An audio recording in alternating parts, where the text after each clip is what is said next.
Hi mga kabukid! Ngayong araw ay gagawa po tayo ng minukmok na balinghoy.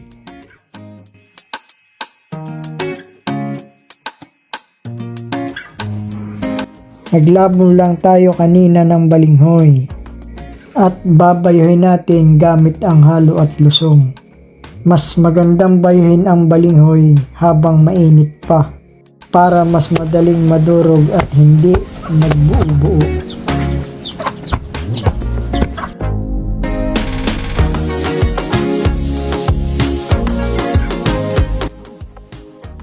Lagyan natin ng pulang asukal.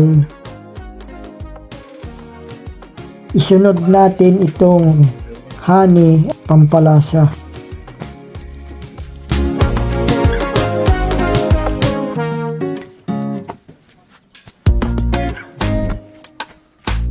Lagyan natin ng condensed milk para lalong lumigat. Halos 20 minutos tayong nagbayo mga kabukid. At ito, inahon na namin ang minukmok. Nilagyan lang namin ng margarine ang plato at sandok para hindi dumikit ang minukmok.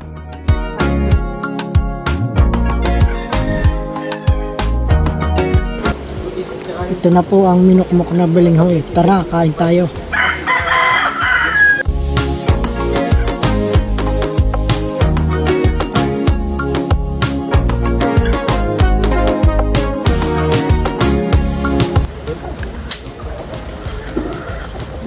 Sarap. Ayos. Ito naman mga kabukid ang second batch. Si Oni na lang ang nagbayo at tinuangan ko na lang.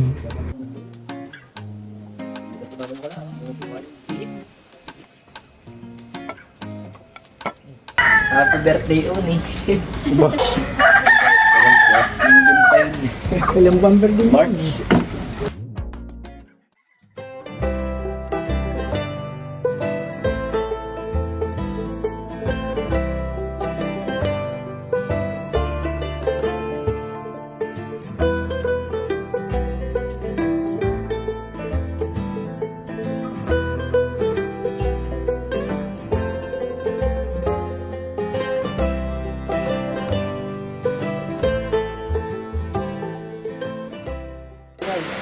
Nabusog ako mga kabukid.